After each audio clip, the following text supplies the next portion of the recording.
Umi, saya langsung buka ya. Masya Allah. Mangga. Ini ada sebentar ya teman-teman. Ini ada gangguan teknis. Si ini mau ikut-ikut naik meja. Masya Allah. Assalamualaikum warahmatullahi wabarakatuh. Alhamdulillah. Alhamdulillahilladzi hadana lihada wa ma kunna linahtadiya laula an hadanallah. Laqad ja'at rasuluna bil haqq wa nudu an tilkumul jannatu uristumuha bima kuntum tamalun. Asyhadu an la ilaha illallah wa asyhadu anna Muhammadan abduhu wa rasuluhu sallallahu alaihi wasallam wa ala alihi wa ashabihi amma ba'du. Alhamdulillah kita panjatkan puji syukur kehadirat Allah yang telah memberikan kita nikmat yang sangat banyak berupa nikmat sehat, nikmat iman, nikmat Islam sehingga kita bisa berkumpul di sini kembali di kajian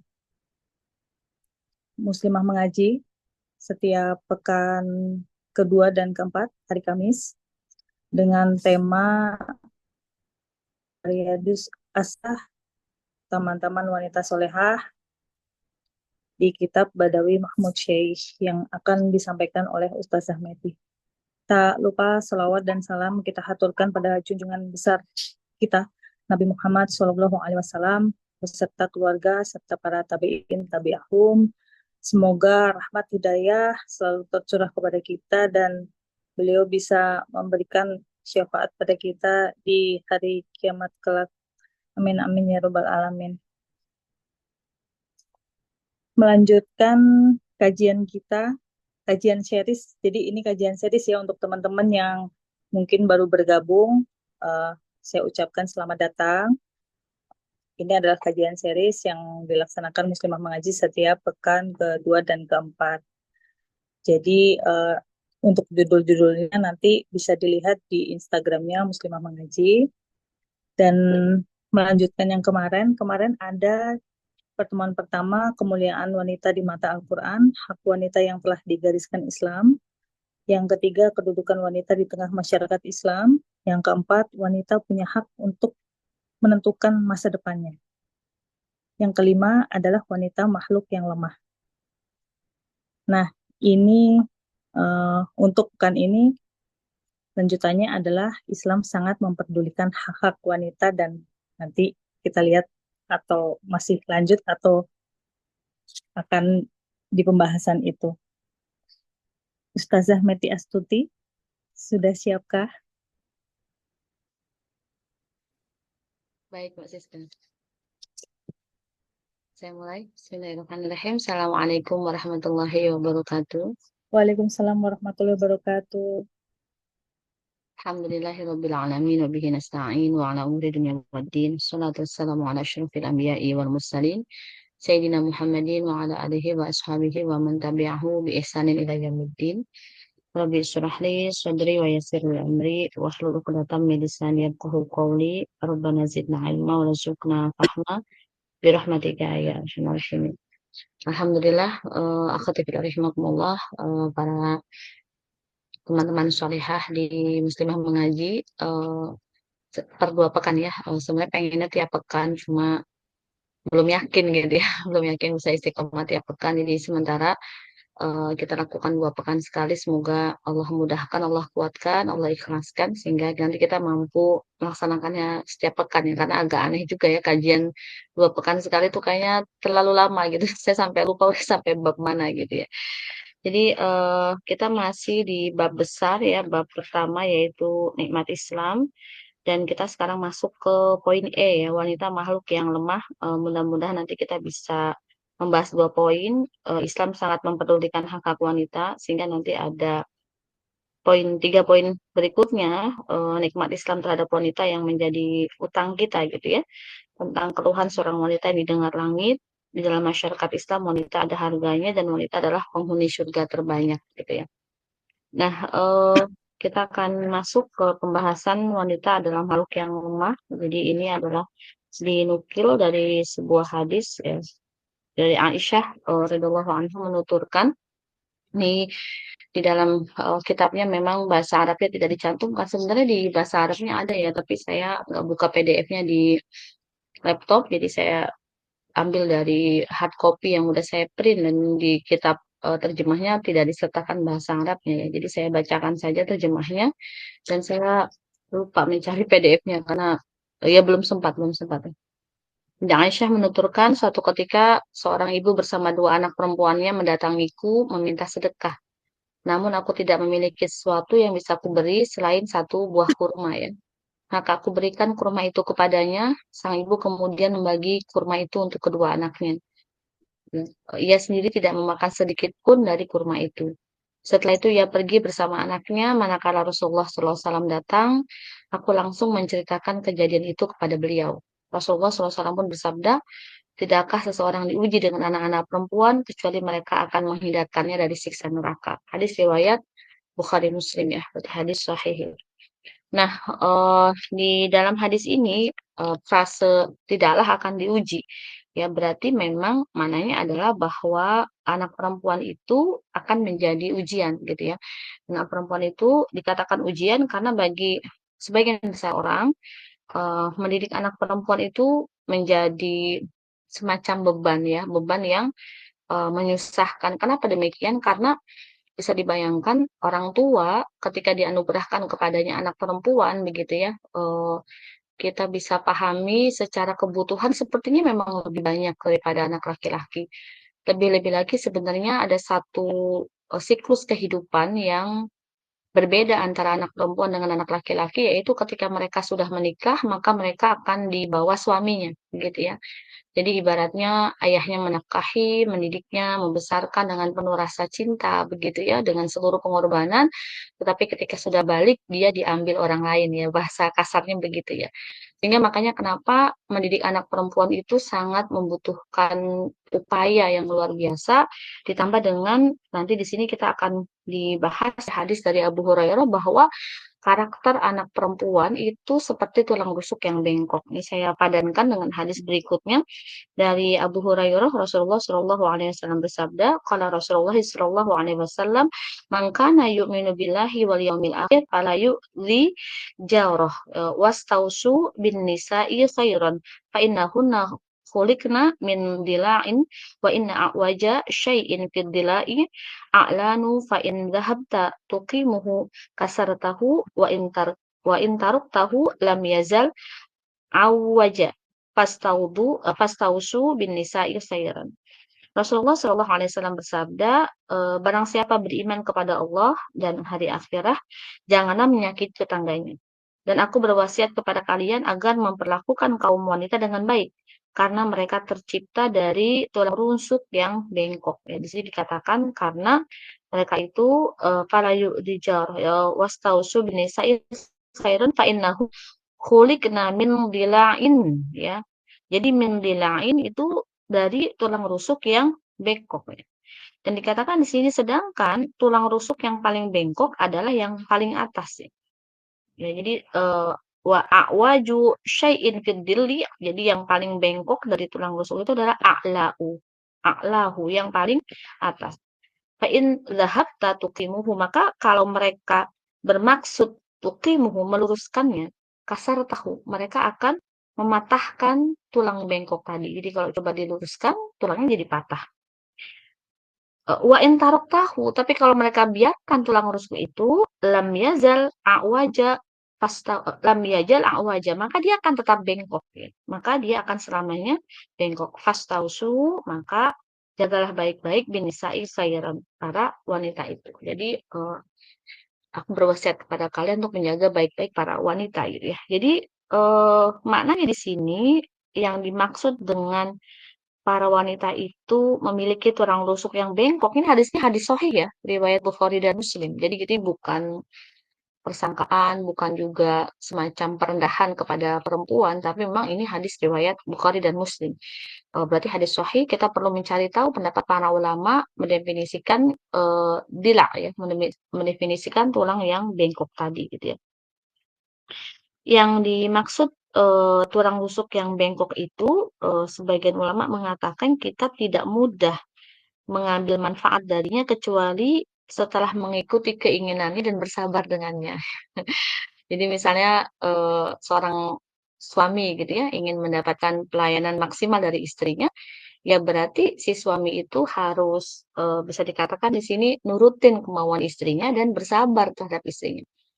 Beberapa waktu yang lalu saya beberapa kali gitu ya melihat klip suami istri yang ketika ditanya sudah berapa lama berumah tangga, ada yang 50 tahun, ada yang sudah 58, pokoknya intinya sudah pernikahan emas gitu ya. Ketika ditanya apa eh, resepnya gitu ya, jawaban si laki-laki aku selalu nurutin kemauan istriku. Jadi memang menghindari pertengkaran itu adalah dengan mentoleransi apa-apa yang diinginkan para wanita, tentu saja kalau dalam pandangan Islam selama di situ nggak ada maksiat kepada Allah ya. Karena berdebat dengannya itu justru akan tadi gitu ya berusaha untuk meluruskan yang bengkok, yang itu justru akan mematahkannya. Tapi membiarkan dia tetap annoying kayak gitu, terus-menerus begitu, ya dia akan begitu, dia akan tetap bengkok. Sehingga memang harus ada seni. Kalau ketika saya mengkaji kitab ini tuh, guru saya mengatakan memang menghadapi wanita tuh ada seninya. Kayak ditanya mau makan apa, terserah. Dia dibawain sate, dia nggak mau. Kenapa? Aku tadi pengennya bakso, tapi dia nggak bilang misalnya. Ya karena bahkan dia sendiri nggak mampu mendefinisikan perasaannya sendiri, karena wanita itu cenderung banyak, yang dipikirkan. Kenapa? Karena sejak dia dilahirkan ya, sampai dia melahirkan anaknya sendiri gitu ya, dia kan, penuh dengan, perubahan-perubahan hormonal gitu ya. Dia mengalami fase-fase yang sangat menakjubkan di dalam hidupnya. Sehingga itu nggak dialami oleh laki-laki. Maka, di sini juga disampaikan gitu ya, secara alamiah, perempuan memang diciptakan dalam keadaan bengkok. Jadi dikatakan bahwa tulang rusuk yang paling bengkok adalah bagian atas, ini penegasan bahwa memang wanita itu tulang rusuk itu yang bagian belakang ya. Saya tuh kadang berpikir tulang rusuk itu di depan. Tulang rusuk itu dada depan apa punggung sih? Tulang rusuk itu dada apa punggung, Bi? Ada yang tahu nggak? Saya nggak mengerti terminologi tulang. Tulang rusuk itu dada atau punggung? Di dalam yang jelas. Oh, di depan ya, dada ya. Tanya suami saya sangat tidak ilmiah. Saya kira, oh ya dada, berarti yang paling atas ya. Jadi tulang belikat itu ya berarti ya. Ya, tulang belikat itu ya.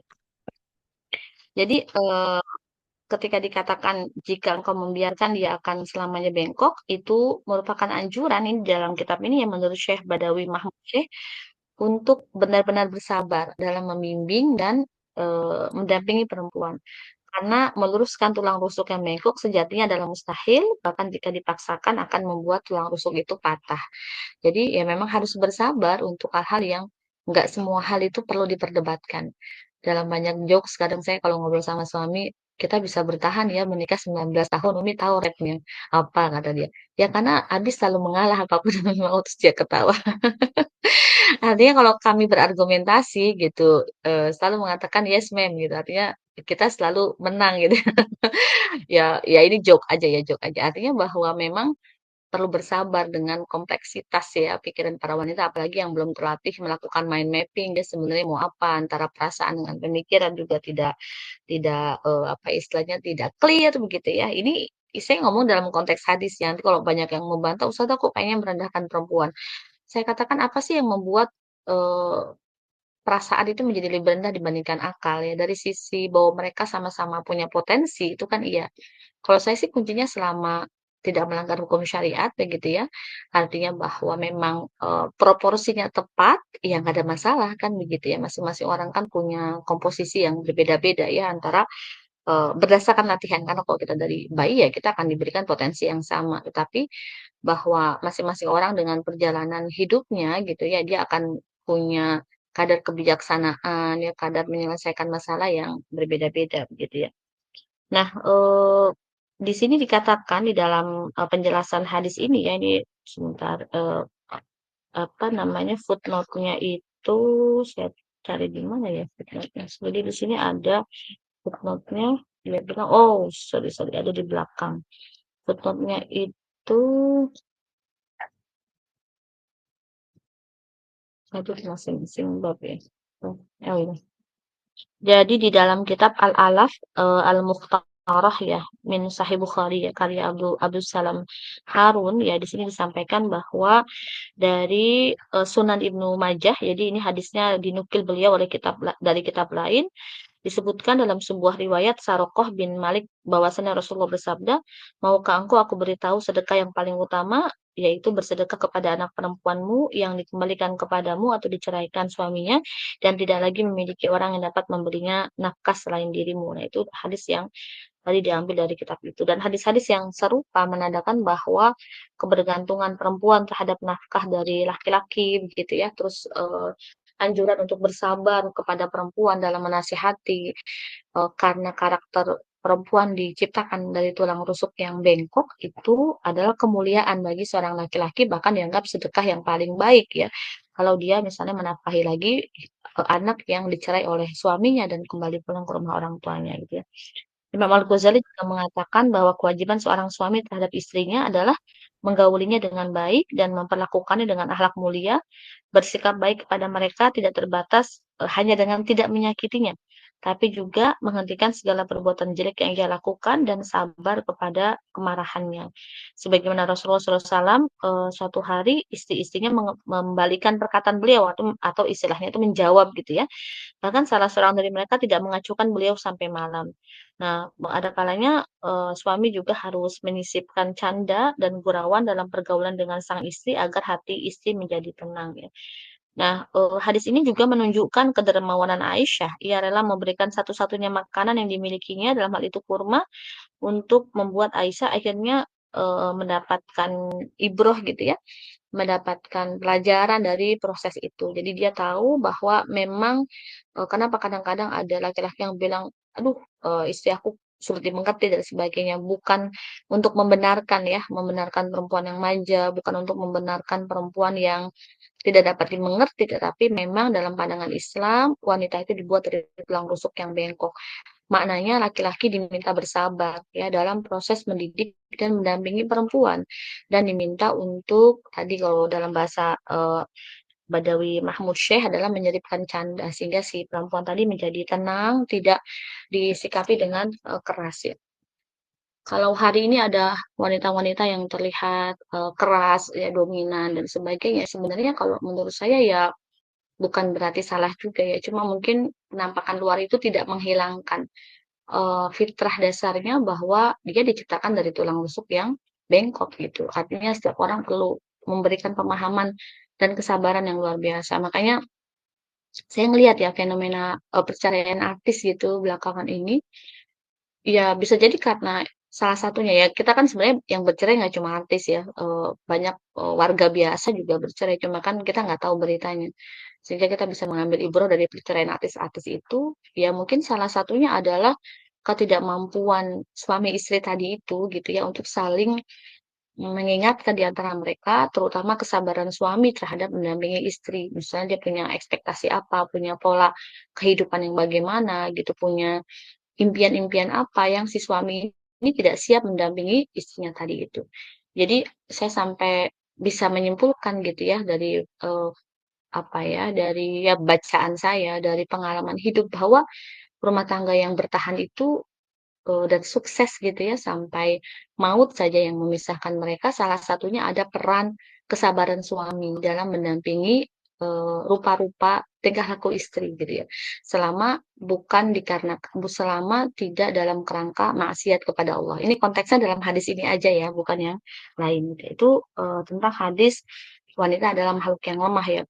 Kalau wanita makhluk yang lemah ini tadi maknanya adalah bahwa kita bergantung kepada nafkah dari laki-laki.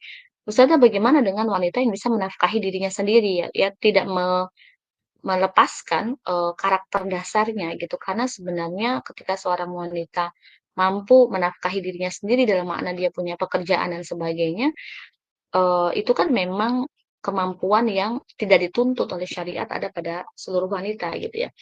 Sementara syariat itu kan mengakomodasi semua karakter perempuan sehingga hatta kelemahan itu pun bisa tetap ditampakkan oleh orang-orang yang dia bisa mencari nafkah sendiri. Bukan berarti lalu dia harus nafkahi keluarga dari uangnya sendiri. Dia tetap harus dan wajib mengingatkan suaminya untuk menanggung nafkahnya walaupun dia sudah eh, memiliki atau kemampuan gitu ya untuk menanggung nafkahnya sendiri.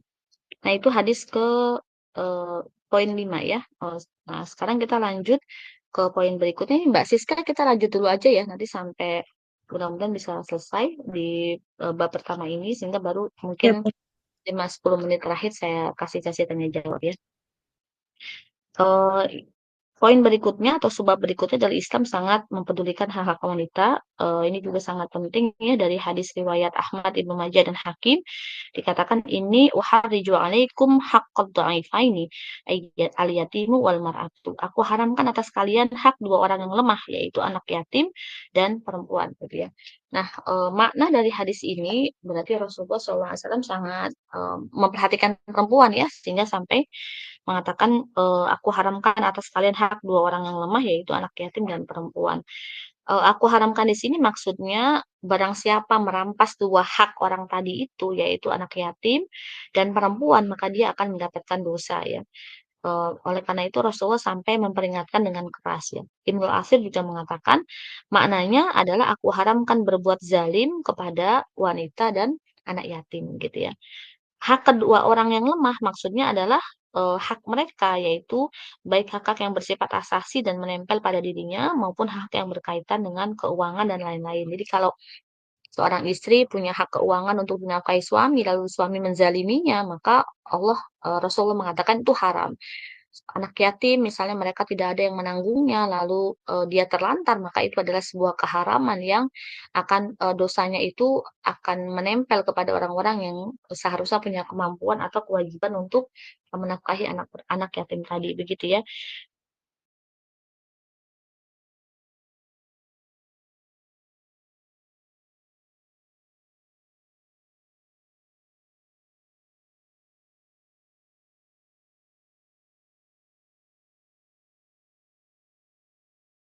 Berbagai haknya, berbagai kebutuhannya, termasuk dalam hal ini adalah finansial ya, itu wajib dipenuhi.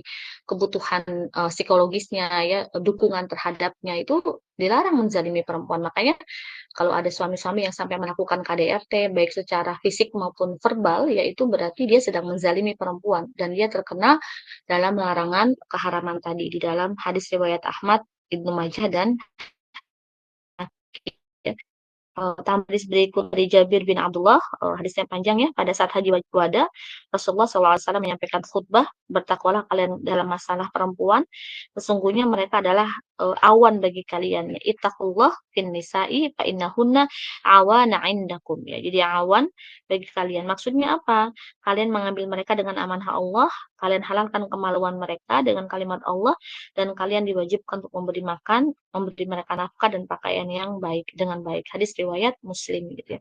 Masya Allah ya, bahkan di Haji Wada di mana itu adalah pesan-pesan terakhir ya dan Rasulullah SAW dengan izin Allah memilih berwasiat tentang wanita. Ya, berarti memang Islam itu sangat mengistimewakan para wanita gitu ya dan mengatakan bahwa mereka adalah awan ya. Awan di sini maknanya adalah kendaraan.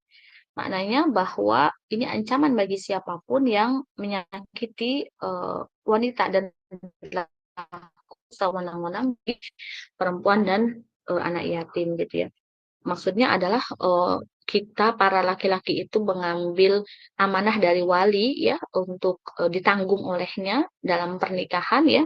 Maka dengan begitu halal kemaluan sang wanita tersebut, maka tidak boleh bagi si laki-laki ini menzalimi perempuan tersebut, melainkan dia diwajibkan untuk memberi nafkah dan pakaian yang baik begitu ya. Sehingga memang nggak boleh disia-sia gitu setelah dinikahi dipukuli, setelah dinikahi dimiskinkan, setelah dinikahi dihambat mimpi-mimpi dan impiannya itu nggak boleh. Yang boleh adalah dipandu, didampingi dengan sabar. Karena perempuan adalah tulang rusuk yang bengkok, bukan dihalangi, bukan nistakan gitu ya, atau bahkan malah direndahkan. Nah itu kan banyak sekali perempuan-perempuan yang merasa saya kostak ya setelah menikah. Jadi saya pengen begini, begini, begini, tapi suami saya bilangnya pokoknya kamu di rumah ngurus anak.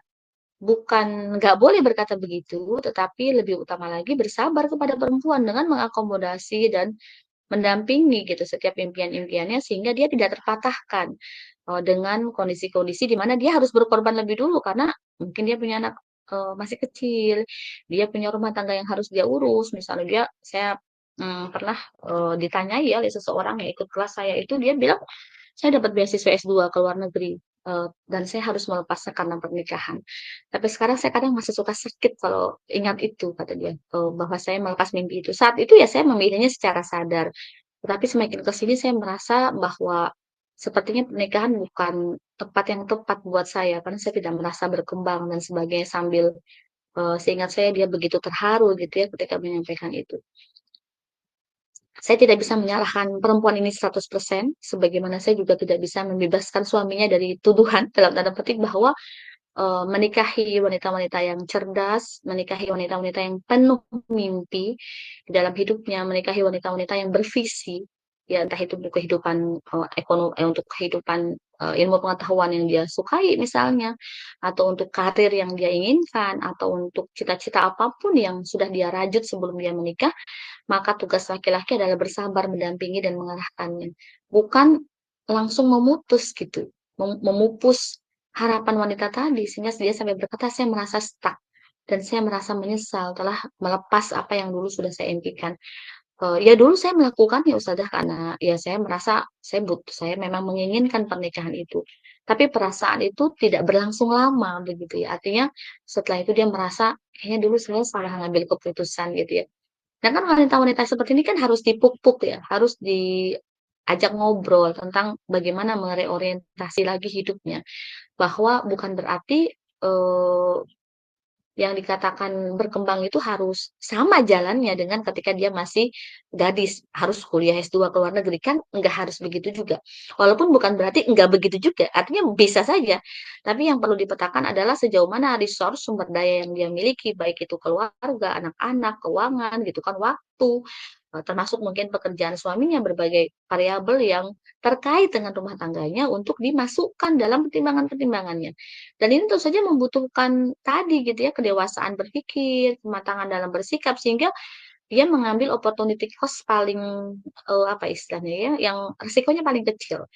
Apakah dengan S2 keluar, dia bisa mempertahankan rumah tangganya? Apakah dengan S2 keluar suaminya harus berhenti bekerja misalnya? Ataukah dengan keluar dia jadi tidak bisa mengurus anak-anaknya gitu ya? Saya mengikut beberapa influencer yang mereka membawa suami dan istri dan anak-anaknya ke luar negeri, dan mereka cerita kalau bisa sih kalau lagi kuliah ke luar negeri nggak usah bawa anak atau jangan dulu punya anak karena itu berat banget gitu. Jadi artinya memang resiko-resiko itu harus didiskusikan secara sabar ya dan dewasa dengan istri agar ketika dia melepasnya itu dia tidak dalam tanda petik menyalahkan institusi pernikahan atau dia menjadi tidak puas dengan kepemimpinan suaminya gitu ya. Itu tadi karena wanita-wanita seperti itu dengan asa yang tinggi, dengan visi yang besar ya dalam hidupnya. Kadang-kadang tubuhnya begitu lelah mengejar visinya itu gitu ya. Nah, ini kan perlu dilatih, perlu dielus, perlu diarahkan dengan tepat sehingga dia tidak merasa dihancurkan. Dia tidak merasa harus berkorban gitu demi kesuksesan rumah tangga. Kenapa sih harus sama-sama? Kenapa sih harus saling ngalah gitu? Kenapa tidak berjuang bersama misalnya? Yang begini-begini kan ada seninya gitu ya. Dan itu cantik banget gitu ya. Rasulullah SAW menggambarkan bahwa kita ini tulang rusuk yang bengkok gitu. Apapun yang ada di kepala kita, yang ada di pikiran kita, kalau kita udah bisa mengungkapkannya pada pasangan kita, tadi kita emang ngerasa nyaman, ngerasa aman. Nah, tinggal bagaimana merespon itu dengan bijak gitu ya, nggak langsung matahin kalau emang nggak sepakat, atau juga nggak serampangan mendukung yang akhirnya resiko-resikonya luar biasa gitu, kayak tindakan ceroboh dan konyol ya. Saya sampai merasa dalam rumah tangga kami pernah gitu ada. Saya sampai merasa ketika sedang marah ya, eh, keputusan paling konyol gitu yang pernah saya buat adalah menyetujui suami saya ke luar negeri dan kami ditinggal di Indonesia ya. Tapi itu sudah berlalu alhamdulillah, hada saufa yamur, itu juga sudah apa ya? Udah berlalu bahkan ya, bukan akan berlalu gitu. Tapi kan kadang-kadang perempuan tuh fluktuasi emosi luar biasa ya, karena bukan hanya dirinya yang harus bertahan, tapi juga dia melihat kewajiban-kewajiban lain anak-anaknya dan sebagainya gitu ya. Nah, jadi saya ngerasa relate banget gitu hadis ini dengan kondisi siapapun dari kita ya. Kalau saya merasa relate banget tuh, sehingga ketika baca ini, ya Allah betapa Islam tuh begitu mengerti perempuan. Cuma hari ini yang seperti ini nggak banyak diungkap, sehingga para perempuan seperti kesepian dari nas-nas syariat gitu. Kayak merasa mendapat dukungan gitu atas setiap ide yang ada di benaknya. Ini saya harus apa? Saya harus bagaimana? Saya harus berdiskusi kepada siapa?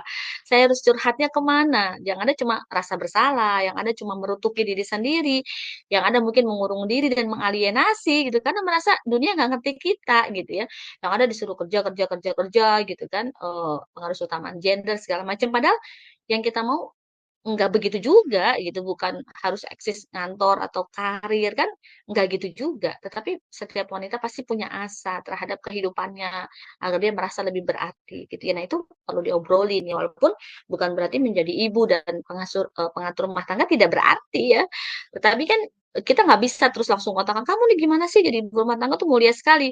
Ya nggak bisa langsung kita jeplakin gitu juga gitu ya. Kita perlu memahami dulu dan berempati dengan perasaan-perasaan para wanita karena dia tulang rusuk yang bengkok gitu ya. Nah, eh, di dalam hadis ini ditambahkan ya, sorry itu tadi udah ya, yang tentang Islam sangat mempedulikan hak perempuan bahwa mereka dilindungi untuk senantiasa berada dalam nafkah orang-orang yang menjadi tanggungannya. Nah, ini adalah poin berikutnya ya di dalam nikmat Islam untuk perempuan, yaitu anjuran bagi para perempuan untuk memilih laki-laki yang baik atau yang saleh. Jadi, nah makanya agar bisa mendapatkan bimbingan dan pendampingan ya dari orang yang tepat, mereka yang punya kesabaran dan usus yang panjang gitu ya buat mendampingi kita, maka penting untuk menemukan pribadi yang mau tumbuh, mau terus mendekat kepada Allah yang kadang-kadang perempuan suka pengennya default awalnya gitu ya. Padahal kan ini harusnya tumbuh bareng ya gitu. Kita kan nggak harus selalu dapat produk jadi gitu, mungkin produk setengah jadi yang terus menambah value added gitu ya, sehingga akhirnya dia bisa semakin lama semakin baik, semakin bertakwa, semakin soleh, semakin sabar, semakin bijaksana gitu ya dan seterusnya. Eh dari Abu Hurairah Rasulullah SAW bersabda, eh akmalul mu'minina imanan ahsanuhum khuluqan wa khiyarukum li apa ini li nisaihim khuluqan. Rasulullah SAW bersabda, orang yang paling sempurna imannya adalah orang yang paling bagus akhlaknya, dan orang yang paling baik di antara kalian adalah yang paling baik dalam memperlakukan perempuan. Nah ini menarik sekali ya. Jadi Rasulullah SAW mengatakan wa khiyarukum, yang paling baik di antara kalian siapa? Para laki-laki. Apa syaratnya menjadi laki-laki terbaik gitu ya? Khiyarukum linisaihim, yaitu laki-laki yang paling baik perlakuan pada perempuan secara. Jadi berarti memang laki-laki yang tadi ya sabar, kita masih konteksnya sama kita kaitkan ya dengan hadis sebelumnya, mendampingi perempuan dengan memberi kesempatan penuh, tarik ulurnya enak begitu ya, maka dia adalah khiyarukum, laki-laki terbaik begitu ya.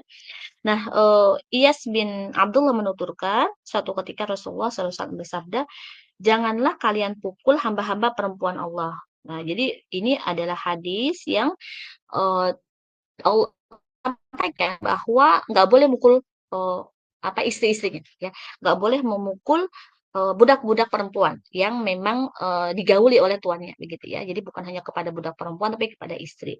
Nah, ketika hadis itu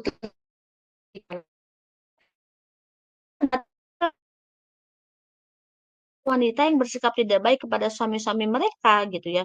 Jadi Umar mengatakan setelah hadis itu dirilis oleh Rasulullah begitu ya kan, para sahabat itu kan sangat haus ilmu ya. Jadi ketika ada kabar dari Rasul apa tuh segera menyebar, segera dipraktekkan. Nah katanya Umar setelah para wanita ini mendengar hadis ini nggak boleh dipukul sama suami-suami mereka, mereka sekarang jadi susah diatur gitu. Umar Umar tuh ngadu gitu ke Rasulullah, ya Rasulullah, ini kok mereka jadi tidak bersikap baik kepada suami-suami mereka setelah engkau mengeluarkan hadis tadi, begitu ya. Maka akhirnya Rasul membolehkan memukul perempuan gitu ya selang beberapa hak. Jadi jadi awalnya nggak boleh mukul ya, awalnya nggak boleh mukul. Setelah itu Umar melihat fenomena para perempuan susah diatur kalau nggak dengan pukulan begitu. Ini jangan prejudis dulu ya, saya jelasin dulu ya. Lalu datang kepada Rasul. Akhirnya Rasul mengatakan, oke boleh memukul. Nah, tetapi selang beberapa hari para wanita mendatangi keluarga Rasulullah mengadukan perlakuan yang mereka dapat dari suami mereka. Berarti maksudnya apa? Setelah itu para suaminya suka mukul lagi gitu ya. Tidak bersabar lagi gitu dengan tingkah polanya perempuan ya, jadi jangan maknai pemukulan ini seperti KDRT sekarang ya, bonyok-bonyok ya, tapi maksudnya para kan orang Arab ya, orang Arab dengan karakter kerasnya mereka, mungkin mereka apa ya, eee eee, bercakap-cakap dengan istrinya dengan keras misalnya, sambil mukul apanya gitu, bagian-bagian tertentu dan sebagainya. Sehingga wanita ini balik ngadu gitu ya kepada Rasulullah gitu dan, mereka mendapati, perlakuan suaminya gitu yang jadi balik, seperti apa, hadis yang pasca Umar, berhadap Rasul gitu ya. Jadi mereka kok jadi dipukul lagi, katanya kan Rasul nggak maka kemudian Rasulullah bersabda, banyak perempuan yang mendatangi keluarga Muhammad untuk mengadukan perlakuan yang mereka terima dari suaminya.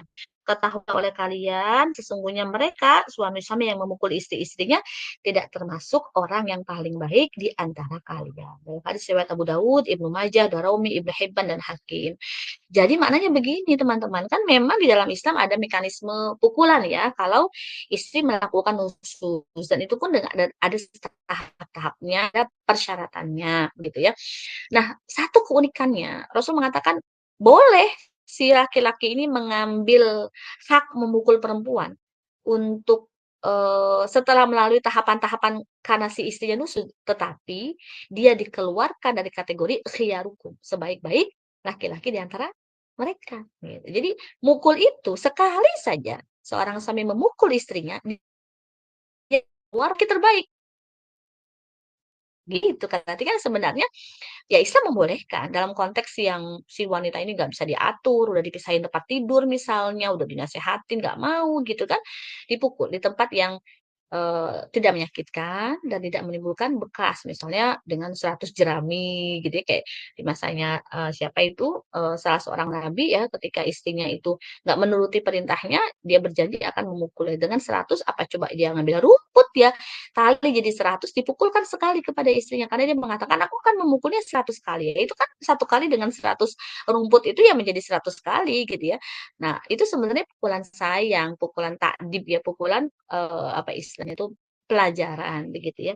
Nah jadi, akhirnya dari sini kita bisa pahami, karena beratnya ya, beratnya tugas laki-laki ini mendampingi perempuan, bersabar atas tingkah polanya yang nggak bisa dinalar mungkin bagi laki-laki begitu ya, sekarang bilangnya, A, B, nanti tiba-tiba, "Aku berubah pikiran nih mau B aja gitu kan, atau yang lainnya misalnya suka kita lihat ya di sosmed kadang saya merasa, kok orang bisa aja ya bikin kayak kayak gitu. Kadang-kadang ada yang relate, kadang-kadang ada yang lebay juga sih gitu. Tapi intinya ada izin dari Allah dan Rasulnya seorang laki-laki untuk memukul istrinya dengan catatan-catatan tertentu ya TNC-nya, akan tetapi sekali dia melakukan itu, dia akan dikeluarkan oleh Rasulullah dari kategori laki-laki terbaik di antara mereka, begitu ya. Ini bukan berarti menjadi kebolehan KDRT, ini konteks pukulannya bukan pukulan KDRT ya. Ini konteks pukulannya adalah konteks pukulan setelah tahapan-tahapan yang dilalui si laki-laki untuk menertibkan atau, mendidik istri-istri budak-budak mereka yang melakukan nusyuz gitu. Nusyuz itu apa sih Ustazah? Nusyuz itu adalah si seorang istri melanggar perintah suaminya dan memang perintah suaminya itu bukan sesuatu yang melanggar hukum syara. Gitu ya, misalnya suaminya mengatakan, "Jangan terima tamu yang namanya si A, aku nggak suka dia."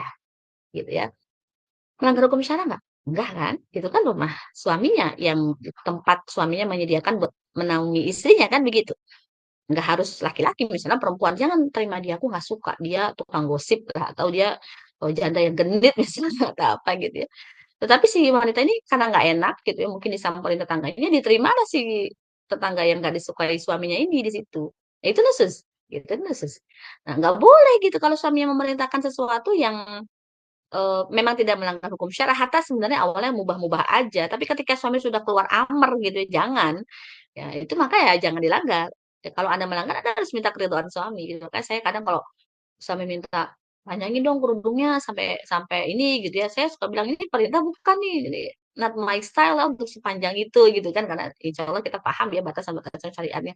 Enggak sih, itu cuma ini aja gitu ya, anjuran bukan perintah. Artinya saya nggak nusus gitu, kalau saya malah suami saya maunya pakainya hitam-hitam aja semuanya gitu ya, pokoknya nggak usah dandan, kerudungnya sampai apa ya, mungkin lebih siku gitu, macam-macam. Jadi kayaknya dia bener-bener nggak punya jiwa stylish sama sekali gitu ya. Saya bilang, "Ini perintah bukan nih?" Gitu ya.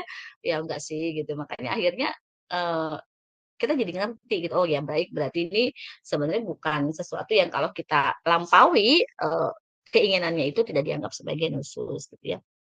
Nah, eee, syarahnya ya atau, pembahasannya tentang hadis ini dikatakan bahwa antara iman dengan perilaku terpuji itu saling terkait begitu ya. Maka orang yang, eee, sering memperbaiki perilakunya, termasuk dalam hal ini konteksnya adalah memperbaiki perlakuannya terhadap istrinya, maka bersama itu pula keimanan akan bertambah. Setiap kali dia berbuat baik kepada seseorang, bersikap ramah, tidak menyakiti ya, dermawan dan sebagainya, maka Allah pasti akan membuat dia mulia di sisinya ya. Rasulullah SAW bersabda, barang siapa memuliakan perempuan, maka ia adalah orang yang mulia. Dan barang siapa yang merendahkan perempuan, maka ia adalah orang yang rendah gitu ya. Lebih jauh lagi, Islam bahkan mendorong keimanan ini untuk menjadi barometer penyelesaian perselisihan antara suami istri. Karena Rasulullah SAW bersabda, janganlah seorang laki-laki mukmin memukul seorang wanita mukmin. Andai ia tidak menyukai salah satu sikapnya, tentu ada sikap lain yang ia sukai. Jadi larangan tadi ini larangan eh, nggak boleh sampai ada ketentuan syariat yang mengizinkan dengan batasan-batasan tertentu. Islam membolehkan seorang suami memukul istrinya, namun dalam keadaan tadi ya terpaksa, misalnya kedurhakaan atau nusuk sang istri, dikarenakan memang ada hadis-hadis yang mengizinkan hal itu ya. Dan mencela tapi Islam mencela pemukulan tadi dan mengeluarkan si laki-laki tadi dalam kategori laki-laki terbaik begitu ya. Ya, jadi kalau menurut Badawi Mahmud Syah ini dikatakan bahwa hadis yang menunjukkan bolehnya memukul selama masih berkaitan dengan hak-hak pernikahan ya. Ada kemungkinan sabda Rasulullah yang melarang memukul ini datang sebelum turunnya Al-Qur'an yang membolehkan laki-laki memukul istrinya karena nusuk ya. Ketika istri mulai durhaka kepada suami, Rasulullah mengizinkan suami untuk memukulnya dan Al-Qur'an pun menyetujui hal ini. Akan tetapi kalau suami keterlaluan dalam memukul, Rasul mengabarkan kepada setiap suami bahwa sekalipun Islam membolehkan untuk memukul, namun mengambil sikap sabar dan tidak memukul itu lebih baik. Pendapat ini juga yang diambil oleh Imam Syafi'i, begitu ya. Jadi dikatakan di sini bahwa dia akan dikeluarkan dari laki-laki terbaik gitu karena dia mengambil keputusan gitu ya untuk mentakdir istrinya dengan pukulan begitu. Ini hadis berikutnya panjang penjelasannya Mbak Siska. Mungkin saya hentikan dulu sampai sini untuk memberikan kesempatan kalau ada yang ingin didiskusikan. Saya kembalikan ke Mbak Siska. Baik, cukup ringkas dan padat ya Umi penjelasan tadi. Teman-teman mungkin ada yang mau bertanya, bisa langsung dibuka mic-nya sambil nunggu ya. Saya ada pertanyaan Umi. Mangga. Umi, eh, orang tua itu mempunyai tanggung jawab nggak sih pada dosa-dosa anak perempuannya sebelum dia menikah? Sebelum dia menikah, tapi sudah balik. Sudah. Tanggung jawab orang tua itu pada meletakkan pemahaman Islam ya kepada anaknya, karena memang pernah ada dialog antara seorang anak ya yang diadukan oleh bapaknya karena dia durhaka dianggap bapaknya gitu. Ternyata si anak berhasil membuktikan bahwa bukan dia yang durhaka kepada bapaknya, tapi bapaknya lah yang durhaka kepada dia karena mulai dari diberikan nama yang buruk, tidak pernah diajarkan membaca Quran dan tidak pernah diajarkan Islam. Jadi kewajiban seorang ayah kepada anaknya adalah mengajarkan Islam kepada anaknya. Maka ketika orang tua sudah mengajarkan Islam, lalu anaknya mengambil langkah yang berbeda dengan apa yang dipandu oleh orang tuanya, maka orang tuanya tidak lagi bertanggung jawab. Jadi memang yang dilihat adalah usaha atau proses yang dilakukan si ayah tadi, baik oleh diurus kepada pihak lain, misalnya dengan menyekolahkan di SDIT, dengan mendatangkan guru ngaji atau apapun bentuknya yang merupakan implementasi dari tanggung jawab dia untuk mendidik anaknya tadi. Nah, kalau dia sudah melakukan itu, maka dia terbebas dari apapun kelakuan gitu yang akan lakukan anaknya tadi gitu. Makanya tidak kita katakan gitu Nabi Nuh alaihissalam sebagai nabi yang gagal, padahal anaknya durhaka, bahkan istrinya durhaka. Kenapa? Karena Nabi Nuh kalau di dalam tafsir ketika anaknya itu menolaknya untuk masuk ke dalam kapal Nabi Nuh sudah sangat berusaha, maka Allah SWT mengingatkan bahwa dia bukan dari golongan Nabi, bukan keluarga Nabi. Sampai dikatakan begitu bahwa anaknya ini bukan keluargamu dalam makna bahwa engkau sudah melakukan yang terbaik, tapi anak ini memutuskan untuk menyalahimu begitu ya. Jadi berarti tinggal yang kita pikirkan kadar dari eh, pendidikan atau pendampingan orang tua dikatakan sudah cukup itu seperti apa. Nah, itu yang mungkin perlu kita apa istilahnya ya, cari amannya begitu ya. Artinya selama orang tua masih hidup, selama orang tua melihat kemungkaran itu, karena kan ada hadis lain yang mengatakan man ro'a minkum munkaron. Barang siapa melihat kemungkaran, falyughayyirhu biyadihi, maka ubah kemungkaran itu dengan tangan dia. Artinya, walaupun si orang tua udah ngajarin Islam nih ya, udah ngajarin Islam, anaknya tumbuh dewasa, lalu anaknya melakukan pelanggaran syariat, dan orang tua melihatnya. Maka walaupun sudah pernah ngajarin, orang tua tidak terbebas dari kewajiban sebagai seorang muslim untuk tetap mengingatkan lagi si anak tadi. Jadi nggak ada kata-kata, saya udah pernah ngingetin kok, ya udah gitu. Selama kemungkarannya terlihat di depan mata dia, maka dia harus ingatkan. Makanya kan berarti tidak pernah cukup bisa dikatakan seorang tua itu untuk mengingatkan anaknya selama dia hidup, kalau memang kemungkaran-kemungkaran yang dilakukan anak itu terlihat oleh orang tuanya, diketahui oleh orang tuanya. Ya kalau misalnya nggak diketahui ya dia tidak akan dimintai hisab atas apa yang tidak dia ketahui. Yang jelas yang akan dihisab Allah adalah sufisien, kecukupan seorang ayah menemani anak perempuannya atau anak laki-lakinya untuk bisa menjalankan hukum syariat ketika dia sudah balik gitu. Makanya kenapa kita dikejar waktu dengan berbagai silabus yang harus kita apa namanya tunaikan gitu kepada anak-anak kita. Makanya kalau di dalam dunia parenting ada istilah remedi begitu ya, anak-anak di masa SMP setelah balik SMA ketika mereka sedang mencari jati diri, seringkali mereka melepas gitu ya value-value atau standar yang kita sudah tanamkan kepada mereka. Maka kalau kita melihatnya kita harus kembalikan lagi mereka di jalannya, sehingga kalau dari sisi kewajiban orang tua, maka kewajiban orang tua adalah sampai dia balik. Setelah itu kan si anak memutuskan sendiri. Tapi kalau dari sisi kewajiban sebagai seorang muslim, setiap kali melihat kemungkaran, apalagi kemungkaran tersebut dilakukan oleh anaknya, maka orang tua tersebut tidak kehilangan kewajiban untuk mengingatkan si anak tadi. Tidak bisa dengan kata-kata, aku sudah pernah ngasih tahu kok, aku sudah pernah ingetin, dia udah dewasa. Nggak boleh. Tidak boleh hanya dengan kata-kata dulu pernah diingatkan, itu menjadi jaminan seakan-akan orang tua tadi terbebas dari dosa anaknya. Jadi misalnya dia ngelihat nih anaknya buka kerudung, dia ngeliat anaknya misalnya pacaran, dia ngeliat anaknya misalnya melakukan kenakalan-kenakalan dan dia tahu, dia tetap kena kewajiban gitu. Nggak bisa dibilang aku udah pernah didik kok, dia udah besar sekarang silahkan tanggung jawab urusanmu sendiri. Nggak bisa. Kenapa bisa nggak boleh? Ya karena dia ngelihat ada hadis yang meminta siapapun, apalagi orang tua gitu, untuk tidak mengabaikan maksiat yang dia mendapat kabarnya atau mengetahuinya. Gitu kurang lebih Mbak Siska. Ya, bisa kelihatan Umi atas jawabannya. Ada pertanyaan lagi dari bagaimana orang tua bertanggung jawab atas menafkahi anak perempuan yang belum menikah, tapi ayahnya sudah meninggal 5 tahun lalu. Sedangkan orang tua yang sekarang ternyata sudah melepaskan hak-hak anak tersebut menafkahi, memenuhi kebutuhan seperti makan, kuliah, dan lain-lain. Terima kasih. Jadi ini ayah sambung ya maksudnya ya. Karena ayahnya kan sudah meninggal ya. Seseorang kalau sudah meninggal ya tidak akan dituntut ya atas apa yang tidak bisa dia lakukan karena sudah habis masanya di dunia ya. Artinya kalau seorang anak perempuan maka memang nafkah dia adalah yang wajib ya, yang wajib adalah sampai dia menikah. Tapi teman-teman harus paham batasan nafkah. Jadi kalau di dalam kelas muamalah muslimah ya, itu ada satu sesi tentang nafkah di dalam keluarga itu definisinya apa. Termasuk cakupannya apa saja. Para ulama mengkategorikan nafkah itu mulai dari rumah ya, pakaian, minuman, perabotan rumah tangga, pembantu, kosmetik yang diridhoi suami, itu sampai ada. Tetapi para ulama tidak memasukkan pendidikan, tidak memasukkan kesehatan. Kenapa coba?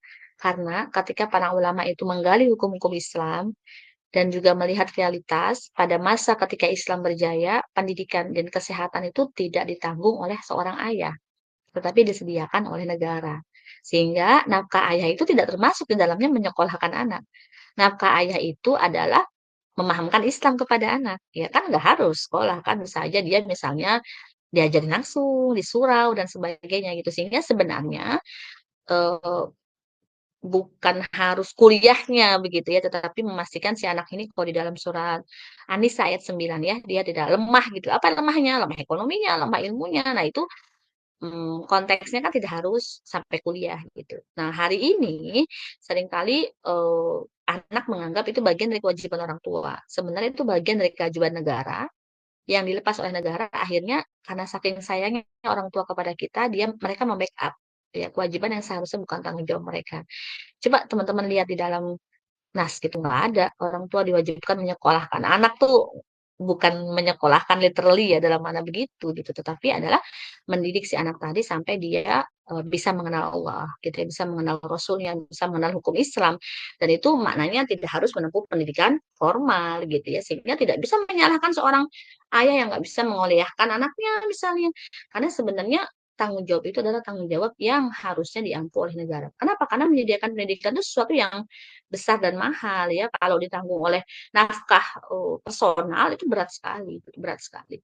Termasuk juga kesehatan itu berat ya. Makanya kalau dalam Islam ada porsinya. Mana porsi nafkah ayah, mana porsi tanggung jawab dari negara gitu ya, mana porsi tanggung jawab masyarakat, itu semua ada. Jadi tidak saling tindih gitu ya, tidak saling tumpang tindih. Cuma hari ini karena kita hidup dengan kondisi di mana hukum Islam sedikit sekali yang masih diterapkan ya, termasuk di dalamnya adalah penderitaan kita karena akhirnya seorang ayah harus juga menanggung nafkah pendidikan dan kesehatan. Insya Allah tentu saja berpahala, akan tetapi ini menjadi lebih berat dan ujian bagi para laki-laki, suami dan seorang ayah. Gitu kurang lebih Mbak Siska. Jadi kalau sudah meninggal ya tidak dihisab ya. Kalau orang tua sambung tidak mendapat kewajiban nafkah ya atas anak-anak yang dibawa istrinya ya. Jadi dia anak-anak yang dibawa istrinya kalau belum balik untuk yang laki-laki dan belum menikah untuk yang perempuan masih tanggung jawab ayah biologisnya, bukan ayah sambungnya. Walaupun sudah bercerai dengan ibunya misalnya. Nah, tetapi kalau ayahnya sudah meninggal, ayang, ayang, kucingnya yang kayaknya muntah di tempat kita. Apa namanya, tanggung jawabnya jadi tanggung jawab, eee, oke, ambil dulu. Tanggung jawab dari ahli waris yang lain gitu, misalnya saudara dari pihak ayah ya, misalnya paman. Jadi paman atau saudara laki-laki dari ayah itu bertanggung jawab terhadap si anak tadi itu. Ya kalau misalnya dari sisi paman nggak bisa, maka ke atas dulu deh ke kakek ya, ke kakek berarti bapaknya suami atau bapaknya ayah. Kalau nggak ada ke samping berarti ke paman. Kalau tidak ada ke bawah berarti ke anak laki-laki. Jadi sampai semua dari laki-laki di dalam keluarga itu menjalankan perannya dengan baik. Jadi perempuan sebenarnya nggak ada kewajiban bekerja. Tetapi kalau kondisinya memang kalau dia nggak kerja dia nggak bisa menafkahi, nggak ada dinafkahi siapa-siapa, dan itu akan membuat dia menjadi lemah, menjadi bodoh, menjadi terbelakang, menjadi nggak punya bergening, ya dia nggak apa-apa bekerja.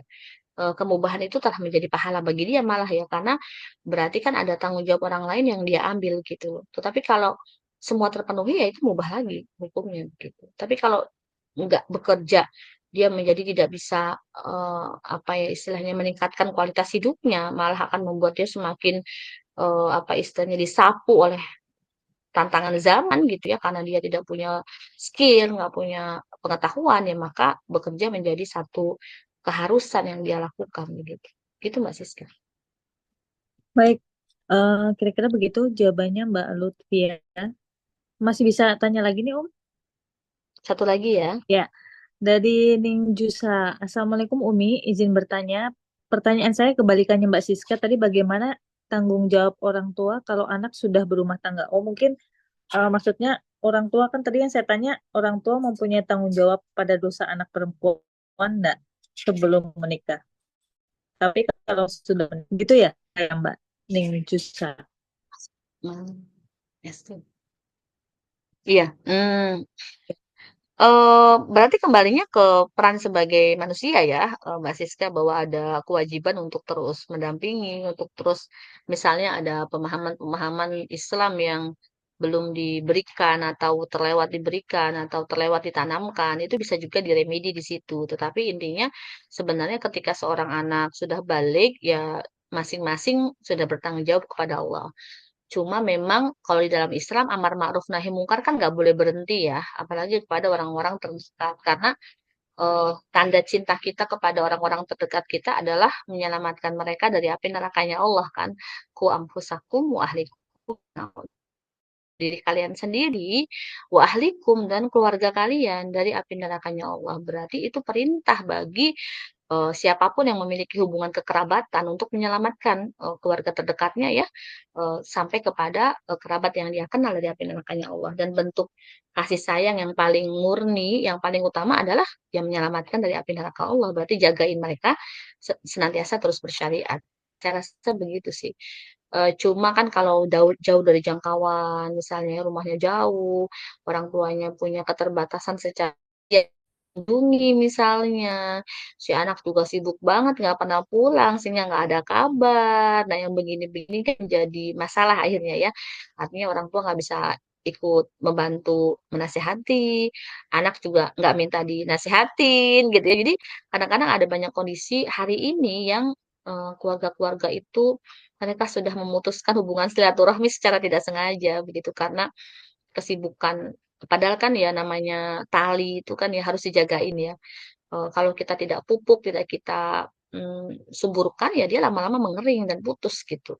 Sampai ya nggak pernah pulang misalnya, nggak pernah menyapa. Jadi sampai eh, nggak tahu itu sebenarnya keponakan dia atau apa. Nah itu yang hari ini sepertinya nilai-nilai seperti itu sudah sangat tergerus di tengah-tengah masyarakat karena semua orang udah nafsi-nafsi ya sendiri-sendiri. Nah, semoga kita tidak demikian gitu. Jadi kerasa banget apalagi kalau misalnya orang tua udah meninggal gitu ya itu kan berarti eh, relasi di dalam keluarga itu harus dijaga gitu bondingnya. Termasuk kan salah satu bakti kepada orang tua adalah dengan mengunjungi kerabatnya sebagai nama atas nama orang tua, mengunjungi saudara-saudara si orang tua kan begitu ya. Sehingga kalau balik ke pertanyaan tadi, apa sih tanggung jawab si orang tua gitu ya kalau anak sudah menikah? Ya sebenarnya sejak sebelum menikah pun kalau dia sudah balik ya, dia tetap bertanggung jawab terhadap dirinya sendiri kecuali nafkah bagi anak perempuan gitu. Sehingga kalau dari sisi kewajiban orang tua sebenarnya udah nggak punya kewajiban lagi. Tapi bahwa amar ma'ruf nahi mungkar tidak boleh hilang termasuk kepada kerabat terdekat, nah itu kewajiban lain sebagai manusia yang semua orang mendapati itu, apalagi utamanya kepada keluarga. Jadi kalau kita bisa sabar berdakwah ke masyarakat, seharusnya berdakwah ke keluarga lebih sabar lagi. Nggak usah terburu-buru gitu artinya. Karena kan mereka orang yang sangat mengenal kita ya. Sehingga misalnya kita nih ya ketemu orang, ih cepet banget hijrahnya gitu. Aduh, keluarga sendiri gitu ya udah ditempel tiap hari masih begitu-begitu aja. Ya sabar, memang sabar. Kenapa? Karena walau bagaimanapun keluarga adalah orang yang kita tahu seluk-beluknya, mereka juga tahu seluk-beluk kita, sehingga kadang-kadang egonya lebih tinggi gitu ya, kadang-kadang perhitungannya lebih banyak. Jadi keikhlasannya lebih teruji lah gitu ya kalau kepada keluarga. Itu kurang lebih Mbak Siska. Ya, begitu ya kira-kira Mbak Ning Jusat. Jazakallahu khairan Umi atas jawabannya. Teman-teman, Hmm. waktu sudah menunjukkan pas pukul 5. Besok kita lanjutkan lagi di Kamis depan. Kamis depan ya, Kamis depan berarti minggu depan ya. Ya, atau Kamis besok, Ya nanti insya Allah kita diskusiin ya. Mudah-mudahan nanti bisa tiap minggu ya.